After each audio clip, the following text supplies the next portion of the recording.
BNP NCP পাল্টাপাল্টি কর্মসূচিতে হবিগঞ্জে ১৪৪ ধারা বিজিবি মোতায়েন, বিকেলে দেশজুড়ে বিক্ষোভ। গ্যাস আনতে যাই রাত 10টায়, আর ভোর 6টা বাজে আমি গ্যাস পাই না। সেখানে আবার পরের দিন বেলা 8টা, 9টা, 10টা, 11টাও বাজে। আমি কি করবো, 5 ঘন্টা পর গ্যাস উঠে 100 টাকা, 50 টাকা, এতে 2 টিপ মারলেই শেষ। গ্যাস সংকটে কমছে না ভোগান্তি। নোয়াখালীর সেনবাগে নতুন কূপের সন্ধান, প্রতিদিন 7 মিলিয়ন ঘনফুট পাওয়ার আশা।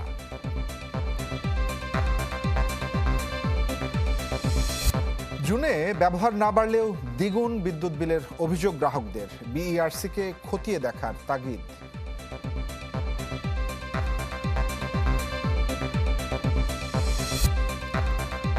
পুরো খবর। বিএনপি, ছাত্রদল এবং এনসিপির পাল্টাপাল্টি কর্মসূচিকে ঘিরে হবিগঞ্জ পৌর এলাকায় ১৪৪ ধারা জারি করেছে জেলা প্রশাসন। পরিস্থিতি নিয়ন্ত্রণে 3 প্লাটুন বিজিবি মোতায়েন করা হয়েছে। ইতিমধ্যে জেলা ম্যাজিস্ট্রেট ডক্টর GM সরফরাজের সই করা আদেশে এই তথ্যটি জানানো হয়। এতে বলা হয়েছে, দুপক্ষের চলমান উত্তেজনার কারণে সংঘর্ষ, জানমালের ক্ষতি এবং আইনশৃঙ্খলা পরিস্থিতির অবনতির আশঙ্কা করে এই নিষেধাজ্ঞা জারি করা হয়েছে। অন্যদিকে এনসিপির উত্তরাঞ্চলের মুখ্য সংগঠক সার্জিস আলম জানিয়েছেন, যে কোনো মূল্যে হবিগঞ্জে বিক্ষোভ সমাবেশ করবেন তারা। এর মধ্যে কেন্দ্রীয় নেতাকর্মীরা মৌলভীবাজারে থেকে রওনা হয়েছেন। তারা অতর্কিতভাবে রড থেকে শুরু করে দেশীয় অস্ত্র নিয়ে আমাদের উপরে হামলা চালায় এবং রীতিমতো হত্যার উদ্দেশ্যে ওখানে হামলা চালানো হয়। গাড়িতে আমাদেরকে খোঁজা হয় কে কোন গাড়িতে ছিল।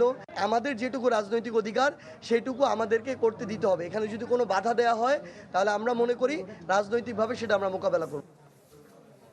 দর্শক, উত্তেজনাকর এই পরিস্থিতির সবশেষ তথ্য জেনে নেব আমাদের সহকর্মীদের মাধ্যমে। আমাদের সহকর্মী বিভিন্ন জায়গা থেকে যুক্ত হবেন। ইতিমধ্যে দেখতে পাচ্ছি সিলেট থেকে যুক্ত হয়েছেন আজহারউদ্দিন শিমুল। হবিগঞ্জে এখন পরিস্থিতিটা কেমন? এক ধরনের পাল্টাপাল্টি অবস্থান দেখা যাচ্ছে, সব মিলিয়ে আপনার পর্যবেক্ষণটা জানতে চাই।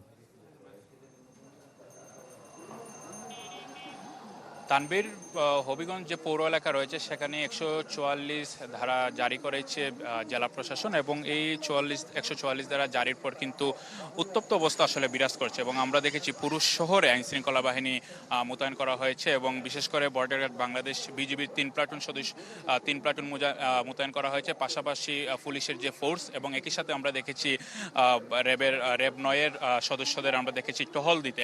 এবং আইনশৃঙ্খলা পরিস্থিতি নিয়ে কিছুক্ষণ আগে আমার কথা হয়েছে, এখানে যিনি পুলিশ সুপার রয়েছেন তিনি বলেছেন যে তারা পরিস্থিতি স্বাভাবিক রাখতে সব ধরনের নিরাপত্তা ব্যবস্থা প্রয়োগ করেছেন। আপনি জানেন যে আসলে গতকাল থেকে মূলত ঘটনার সূত্রপাত হয়েছে হবিগঞ্জে, যখন জাতীয় নাগরিক পার্টি এনসিপির সদস্যরা পদযাত্রা শেষ করে সার্কিট হাউজের দিকে যাচ্ছিলেন, সেখানে তাদের উপর অতর্কিত হামলা চালায় ছাত্রদল, সেটা তারা অভিযোগ করেছেন। এবং এই হামলার পরপরই কিন্তু সারা দেশেই বিক্ষোভ সমাবেশের ডাক দিয়েছে এনসিপি এবং বিশেষ করে তারা বলেছেন আজকে তাদের মৌলভীবাজার 2টি পদযাত্রার কথা ছিল, কিন্তু তারা হবিগঞ্জে তারা এই বিক্ষোভ সমাবেশ করবেন। মৌলভীবাজারের পদযাত্রা তারা সাময়িকভাবে স্থগিত করেছেন এবং আমাদের সহকর্মীরা জানিয়েছেন যে তারা মৌলভীবাজার সার্কিট হাউসে যারা কেন্দ্রীয় নেতারা ছিলেন তারা সেখানে অবস্থান করছিলেন। দুপুরের পর অর্থাৎ কিছুক্ষণ আগে তারা মৌলভীবাজারের যে সার্কিট হাউস রয়েছে সেখান থেকে তারা ইতিমধ্যে রওনা দিয়েছেন হবিগঞ্জের দিকে।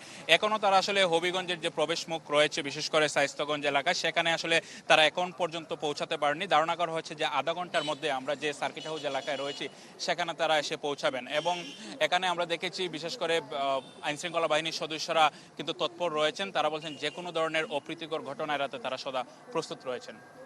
ধন্যবাদ আপনাকে। দর্শক, আমাদের আরেক সহকর্মী মৌলভীবাজার থেকে আমার সঙ্গে যুক্ত হয়েছেন আব্দুর রব। এর আগে আপনার সঙ্গে যখন কথা হচ্ছিল বলছিলেন এনসিপির নেতারা সার্কিট হাউসে অবস্থান করছেন। আমরা সংবাদে জানালাম যে তারা হবিগঞ্জের দিকে রওনা হয়েছেন।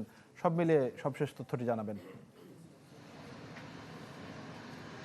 জি তানবীর, এখান থেকে মৌলভীবাজারের সার্কিট হাউস থেকে এনসিপির যে কেন্দ্রীয় নেতৃত্ব রয়েছেন তারা বিকেল 3:30 এই মৌলভীবাজার সার্কিট হাউস এলাকা ত্যাগ করে শ্রীমঙ্গলের উদ্দেশ্যে যান এবং শ্রীমঙ্গল থেকে তারা হবিগঞ্জের উদ্দেশ্যে যাবেন এবং এখানে এনসিপির কেন্দ্রীয় নেতৃবৃন্দ নাহিদ ইসলাম, সার্জিস আলম এবং নাসিরউদ্দিন পাটোয়ারি, মাহমুদা মিতুসহ কেন্দ্রীয় নেতৃবৃন্দ এখানে এই বহরের সাথে আছেন। এবং একটা বিষয় জানিয়ে রাখি যে হবিগঞ্জে গতকালকে যে হামলা হয়েছে সেই হামলার প্রেক্ষিতে এনসিপির কেন্দ্রীয় নেতা সার্জিস আলম এবং নাসিরউদ্দিন পাটোয়ারি মৌলভীবাজারে গতকালকে রাত্রে এসে অবস্থান করেন এবং আজকে দুপুরের দিকে এনসিপির বাকি কেন্দ্রীয় নেতৃবৃন্দ কিন্তু মৌলভীবাজারের সার্কিট হাউসে অবস্থান করেন এবং তারা দুপুর থেকে বলা চলে বিকেল পর্যন্ত এক ধরনের রুদ্ধশ্বাস বৈঠকে মিলিত হন এনসিপির কেন্দ্রীয় নেতৃত্ব এবং স্থানীয় নেতৃবৃন্দের সমন্বয়ে এবং দীর্ঘক্ষণ তারা বৈঠক শেষে এখানে দুপুরের খাবার শেষে তারা কিন্তু এনসিপির নেতৃবৃন্দ হবিগঞ্জের উদ্দেশ্যে রওনা দেন এবং এখানে এনসিপির কেন্দ্রীয় নেতা সার্জিস আলম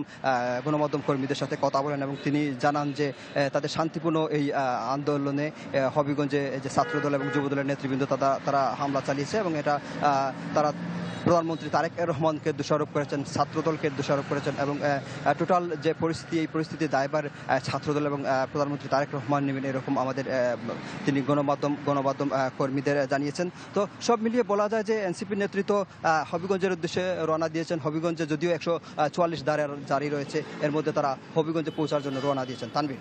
আব্দুর রব, ধন্যবাদ। মৌলভীবাজার থেকে জানাচ্ছেন সহকর্মী আব্দুর রব। রাজধানীতে কিছুতেই কাটছে না গ্যাসের সংকট। ঘন্টার পর ঘন্টা লাইনে দাঁড়িয়ে থেকেও বেশিরভাগ ফিলিং স্টেশনেই মিলছে না চাহিদা মতো জ্বালানি। এতে চরম ভোগান্তিতে গ্রাহকরা। বাধ্য হয়ে অনেকেই বিকল্প হিসেবে ব্যবহার করছেন তুলনামূলক ব্যয়বহুল পেট্রোল কিংবা ডিজেল। দিনের পর দিন এমন পরিস্থিতি চলতে থাকায় চরম ক্ষোভ জানিয়েছেন চালকরা। দ্রুত এই সংকট নিরসনে কার্যকর পদক্ষেপের দাবি জানিয়েছেন তারা। স্বাভাবিক কর্মঘণ্টার বড় একটি অংশই লাইনে পার হয়ে যাওয়াতে প্রতিদিনের আয় তলানিতে গিয়ে ঠেকেছে বলে অভিযোগ করেছেন সিএনজি চালকরা। সময় উপযোগী সিদ্ধান্ত না নেওয়ার কারণে শিল্প খাতে গ্যাসের সংকট তৈরি হয়েছে। সমস্যা সমাধানে উদ্যোগ নেবার আশ্বাসও দিয়েছেন প্রধানমন্ত্রী তারেক রহমান। গ্যাসের যে সংকটটা আছে এটা তো নতুন সংকট না, এটা অনেক পূর্বের। আপনার সময় উপযোগী সিদ্ধান্তগুলো নেওয়া হয়নি বলেই আজকে এই সংকটটা। মাননীয় প্রধানমন্ত্রী উনি আমাদেরকে আশ্বস্ত করেছেন, উনি বড়দের জন্য অর্থ যে সংকট রয়েছে সেগুলো মিটিয়ে দেবেন।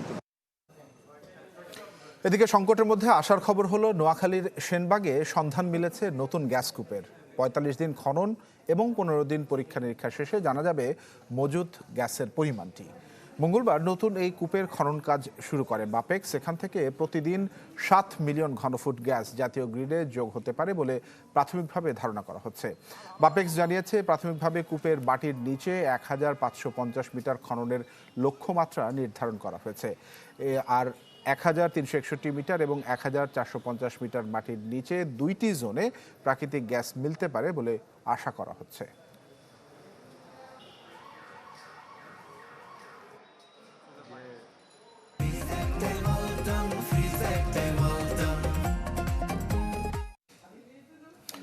বিদ্যুৎ বিল নিয়ে গ্রাহকের দুশ্চিন্তা। ভুতুড়ে বিদ্যুৎ বিলের কবলে রাজধানীবাসী। মিরপুর, আদাবর, মোহাম্মদপুর সহ বসুন্ধরার বেশ কিছু এলাকায় অস্বাভাবিক বিদ্যুৎ বিল এসেছে গ্রাহকদের। তাদের দাবি, বাসায় নতুন কোনো ইলেকট্রনিক ডিভাইস যোগ না হলেও জুন মাসের বিল আগের মাসের চেয়ে দ্বিগুণ। এদিকে গ্রাহকদের অভিযোগের নিষ্পত্তি হবে কিভাবে, এমন প্রশ্নের কোনো উত্তর দিতে রাজি হননি বিইআরসি চেয়ারম্যান। মাহবুবুর রহমানের রিপোর্ট। কোটি মানুষের মেগাসিটি ঢাকায় নিত্য নতুন ভোগান্তির শেষ নেই। এরপর নতুন করে যোগ হয়েছে ভুতুড়ে বিদ্যুৎ বিল। ৩ সদস্যের পরিবার নিয়ে মোহাম্মদপুরের আদাবরে থাকেন নাসরিন নাহার। প্রতি মাসে বিদ্যুৎ খরচের জন্য তাকে গুনতে হতো ৭ থেকে ৮ হাজার টাকা। কিন্তু হঠাৎ করেই জুন মাসে দ্বিগুণ বিদ্যুৎ বিল দেখে মাথায় হাত পড়ে তার। তো আমি নর্মালি যেরকম এসি সারি সেটার থেকেও কম ছাড়া হয়েছে। বেসিক্যালি আমাদের আসে আপনার যদি স্বাভাবিক যদি আমি ধরি, আমি স্বাভাবিক ধরলে আমাদের ৬ স্বাভাবিক, সেখানে ২-১ মাসে বেশি গরম হলে ৭ কি ৭.৫, কিন্তু এবার এসছে আমাদের ১৪। জুন মাসের অস্বাভাবিক বিদ্যুৎ বিল নিয়ে বিড়ম্বনার শিকার রাজধানীর মিরপুর, বসুন্ধরা সহ আরও কয়েকটি এলাকার অনেক বাসিন্দা। তাদের অভিযোগ, বাসায় নতুন কোনো ইলেকট্রনিক ডিভাইস যুক্ত না হলেও হু হু করে বাড়ছে বিদ্যুৎ বিল। বিল এরকম ৭,০০০, ৮,০০০, বড়জন ৯,০০০, মানে ১০,০০০ কোনোভাবেই ক্রস করেনি একদম গ্রীষ্মকালে। তো এখন তো বর্ষাকালে আমার ওইভাবে এসি চলে না, আমার ওইভাবে অন্য কোনো বাড়তি কিছু চলে না। সেখানে আমার বিল এই মাসে ১৭,৯০৬ টাকা।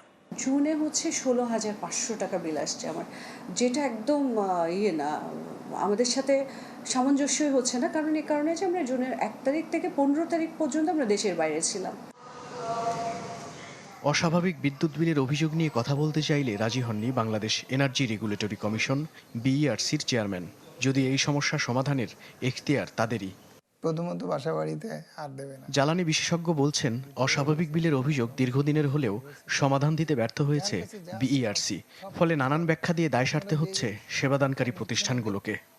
এইভাবে টাকা বিল বেড়ে যাচ্ছে, তাদের কথা সত্যি কিনা সেটাও তো দেখতে হবে যাচাই করে। অবশ্য সরকারের এখানে উদ্যোগ নেওয়াটা খুব প্যাসিভ, কারণ তো স্বাধীন নিরপেক্ষ প্রতিষ্ঠান হিসেবে তো বিআরসিতে তারা প্রতিষ্ঠিত করেই রেখেছে, সুতরাং ওই কাজটা তো তাদের। এবং সেটা আমরা বুঝতে পারছি যে সেটার নিষ্পত্তি করতে ব্যর্থ হচ্ছে সংশ্লিষ্ট কর্তৃপক্ষীয় ব্যক্তিবর্গরা। তার পরামর্শ, অস্বাভাবিক বিলের অভিযোগ খতিয়ে দেখতে হবে তৃতীয় পক্ষের মাধ্যমে। পাশাপাশি বিইআরসি, ভোক্তা এবং সেবাদানকারী প্রতিষ্ঠানকে নিয়ে কমিটি গঠন করে নিষ্পত্তি করতে হবে প্রতিটি অভিযোগের। মাহবুবুর রহমান, চ্যানেল 24, ঢাকা। রাজধানীর মোহাম্মদপুর ও আদাবরে চাঁদাবাজি, বিএনপি নেতা হত্যাসহ 32টি মামলার আসামি মনোয়ার হোসেন জীবন ওরফে লেদু হাসানকে গ্রেফতার করেছে র্যাব। সংস্থাটির মিডিয়া সেন্টারে সংবাদ সম্মেলনে জানানো হয়, মোহাম্মদিয়া হাউজিং সোসাইটি এলাকায় বিশেষ অভিযানে তাকে গ্রেফতার করে র্যাব 2। তার বিরুদ্ধে হত্যা, মাদক কারবার, কিশোর গ্যাং নিয়ন্ত্রণ সহ বিভিন্ন অপরাধে রাজধানীর বিভিন্ন থানায় মামলা রয়েছে।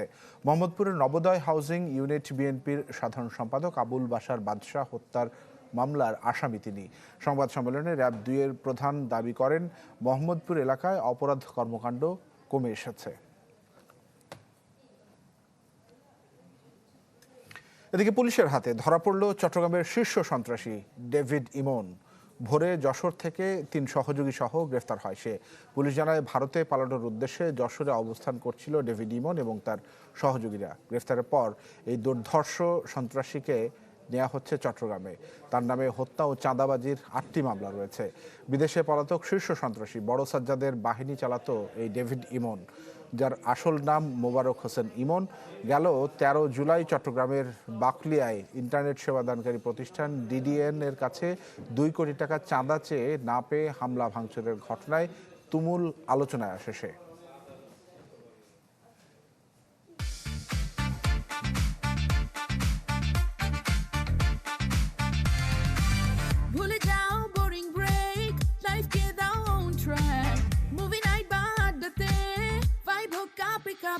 It's a noodles, spark our fest. Cup noodles, amazing taste. It's a noodles, enjoy the best. Let's vibe. It's a noodles, spark our fest. Cup noodles, amazing taste. It's a noodles. হাম এবং উপসর্গে মারা গেছে আরও 3 জন। গেল 24 ঘন্টায় হাম সন্দেহে মোট শনাক্ত হয়েছে 996 জন। এক বিজ্ঞপ্তিতে এ সকল তথ্য জানিয়েছে স্বাস্থ্য অধিদপ্তর। এতে বলা হয়, 24 ঘন্টায় নিশ্চিত হাম রোগীর সংখ্যা 79 জন। গেল 15 মার্চের পর থেকে এই পর্যন্ত নিশ্চিত হামে আক্রান্তের সংখ্যা 15,739 জন। এছাড়া সন্দেহজনক হাম রোগীর সংখ্যা 1,09,336 জন। এর মধ্যে হাসপাতাল থেকে ছাড়পত্র পেয়েছেন 1,05,198 জন।